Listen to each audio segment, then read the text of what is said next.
The Biden administration is defending Anthony Fauci, even as his role in funding research in Wuhan is exposed and his cover-up unravels. To look at the bigger picture, here's what's emerging. The US funded highly dangerous coronavirus research that was once banned at the Wuhan Institute of Virology. That research involved creating new deadly viruses that never existed before. Seriously, you go to China because you don't want to start an outbreak in America? Does this health official not understand how viruses can spread around the world? In China, in labs that are less safe, less secure, where the new deadly viruses can then be used for military purposes and bioweapons research, where military scientists had already advocated for the weaponization of coronaviruses. This is where America's top medical advisor to the president wanted to do the risky coronavirus research. It is unthinkable.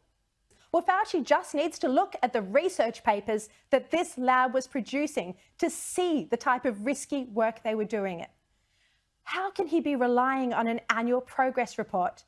Did it have the database with all of the Wuhan Institute's viruses that was pulled down right before the pandemic in September 2019 and has never been made public? Did his annual progress report have the live virus isolates that still haven't been disclosed on GenBank? Did it have the details about the secret military research the Wuhan lab was doing as revealed by declassified US intelligence? Of course not. How gullible, how naive, how ill-informed can a top health official be to think that a laboratory with strong ties to the Chinese military would send a progress report with all of its virus research? You'd think Fauci would be under some sort of pressure over all of this, but he's not. Outside of Fox News, the New York Post, the mainstream media is failing to hold him to account. Not only that, but they're running puff pieces on him and giving him horribly soft interviews. And if you think that's because he handled the pandemic well, and we should be grateful, well, actually, that's not the case. I've learned through many people I've spoken to for my book that he advised the president and the White House not to wear masks. He also advocated against the travel ban from China, delaying the decision because Trump was listening to him in January 2020. And now that it's emerged, he funded a laboratory that may have sparked this pandemic. There is no investigation at all. And is the White House concerned about any of this? Mr. President, you saw confidence in Dr. Fauci?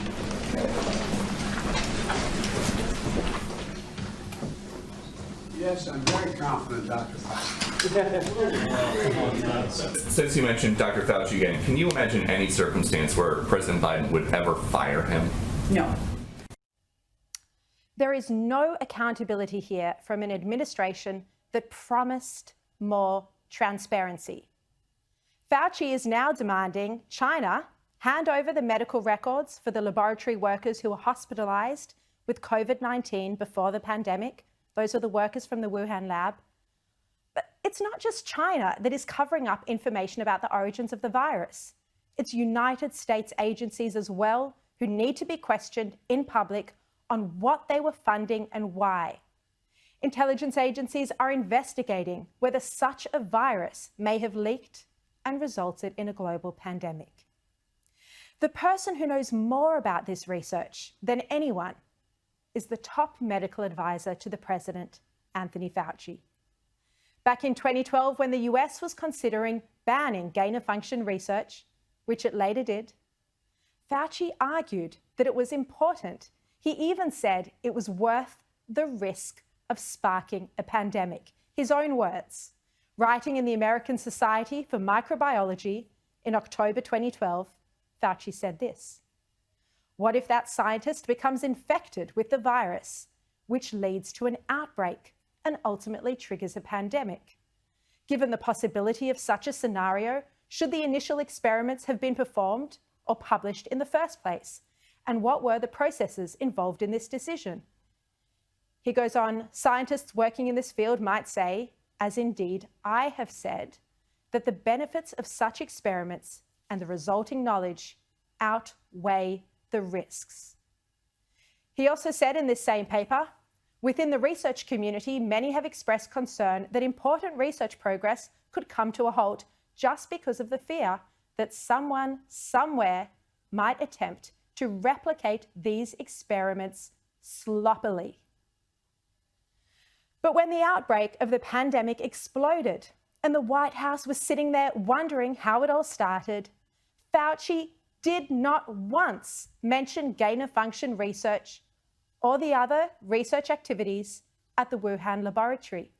It was left to others to slowly uncover.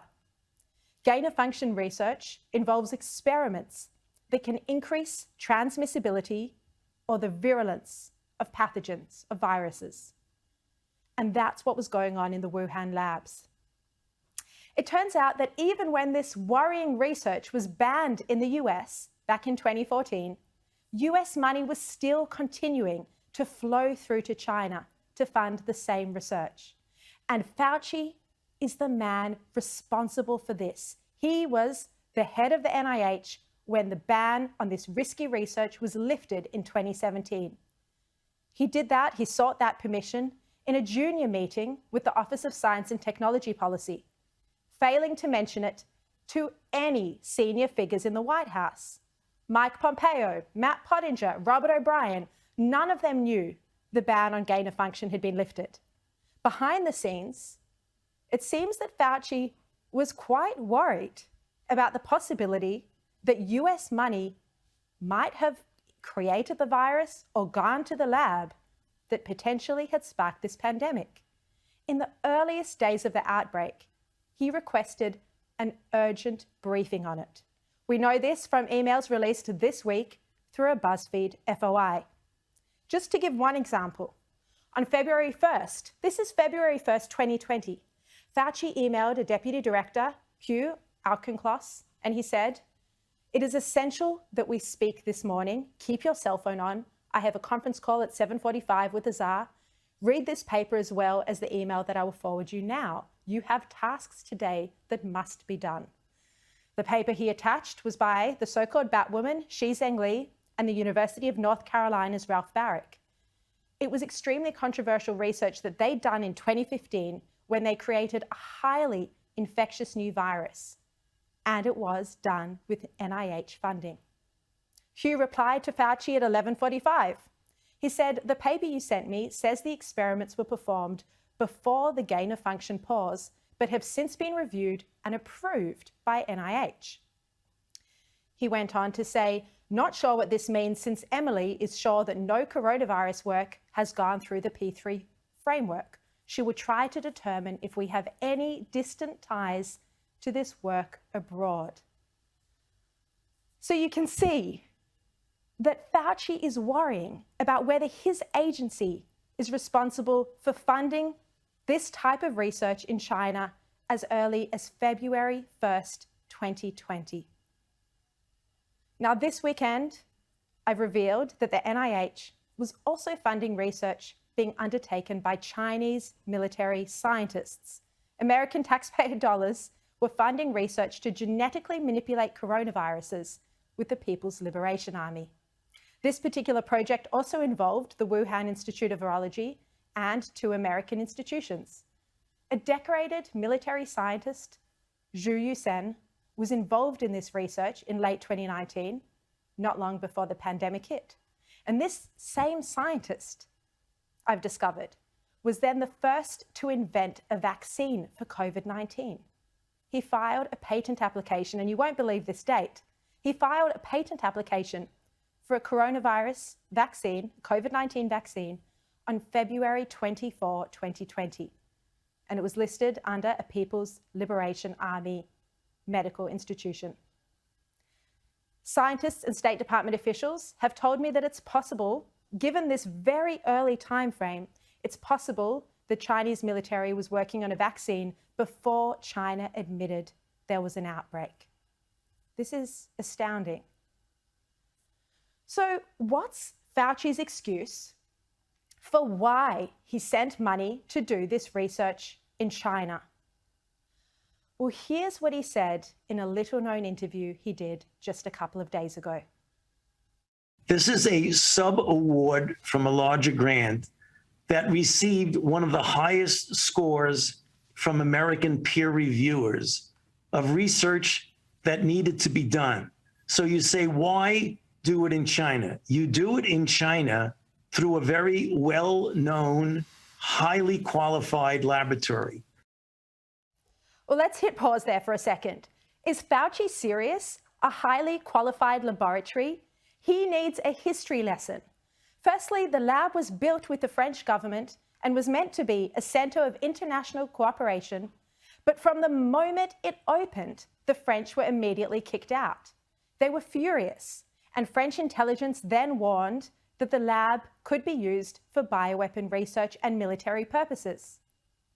And in 2015, Israeli bioweapons expert Danny Shoham did an in-depth analysis of China's research in the field of biological weapons. He specifically named the Wuhan Institute of Virology. It wasn't just the French and the Israelis who were concerned. The US government itself was aware of the extreme risks of this lab through cables sent back from American officials who visited the Wuhan Institute of Virology in 2017 and 2018. They were so concerned, they sent back 2 cables and they warned of the serious lack of trained technicians, the lack of funding, the biosafety concerns, and they also highlighted the type of dangerous coronavirus research that was going on. So, Fauci, you're wrong when you say this was a well-known, highly qualified laboratory. The opposite is true. Now, let's go back to his interview. Now, you're absolutely correct that I can't guarantee everything that's going on in the Wuhan lab. We can't do that, but it is our obligation as scientists and public health individuals to study the animal-human interface. No, Fauci, it is your obligation as a scientist and a public health official to protect our public health by doing coronavirus research in a laboratory where you can guarantee everything that's going on. So it was incumbent upon us to study the animal-human interface and to understand what potential these viruses have of infecting humans, which then might damage the United States. That phrase that you just heard Fauci say, the potential these viruses have to infect humans, that describes exactly the type of gain-of-function research where viruses are genetically altered to see if they can infect humans. And in doing this research, a new virus is created that does infect humans, that can infect humans and could leak from a laboratory to cause a pandemic.